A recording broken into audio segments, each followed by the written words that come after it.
देखिए, मैं आपको बताना चाहूंगा कि लगभग 80% जो अरावली का भूभाग है तो राजस्थान का है। और आप देखेंगे कि जिस तरीके से 20 नवंबर को जो एक जजमेंट जो आया है और उसमें जो 100 मीटर से कम की जो पहाड़ियां हैं उनको अरावली में कंसिडर नहीं की गई है।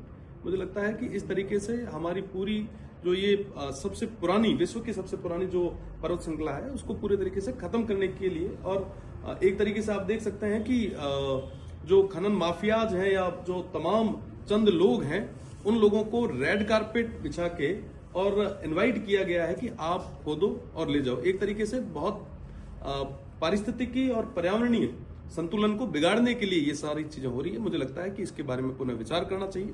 आज अगर ये अरावली पर्वतमाला नहीं होती तो लगभग पूरा राजस्थान जो है वो मरुस्थलीय हो जाता। आज के समय में हर एक तमाम जितने भी पर्यावरणीय संतुलन है उनमें बहुत बड़ी भूमिका जो है वो अरावली पर्वतमाला की है।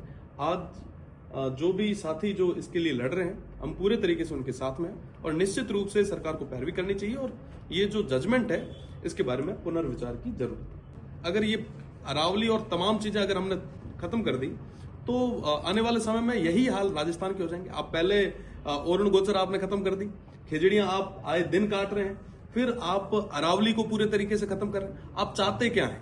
एक तरफ तो आप लगभग 250 करोड़ के आसपास जो है आपने फंड अरावली को डेवलप करने के लिए 2025-26 के बजट में दिया, हरित अरावली विकास परियोजना आपने नाम दिया, और दूसरी तरफ यही अरावली अगर आपकी खत्म हो जाएगी तो आप मतलब चाहते क्या है? आपकी बातों के अंदर जो है मुझे लग रहा है विरोधाभास है। देखेंगे कि मानसून पूरे तरीके से खत्म ही हो जाएगा। आप आज के समय में अगर आप भूजल का संरक्षण की अगर मैं बात करूं या इकोसिस्टम की बात करूं, अगर 100 मीटर से कम की पहाड़ियां अगर काउंट करें तो लगभग 12,000 से भी ज्यादा जो पहाड़ियां हैं वो 100 मीटर से कम में आती है। और इस तरीके से लगभग 80 से 90% तक अरावली जो है वो पूरे तरीके से खत्म हो जाएगी और इसका जो बड़ा इफेक्ट जो है वो पर्यावरणीय संतुलन और इकोसिस्टम पे रहेगा। अरावली जो है वो रेगिस्तान को और मरुस्थलीय तमाम चीजों को रोकने में एक बहुत बड़ी भूमिका उनकी रही है, और साथ ही साथ अगर इस तरीके से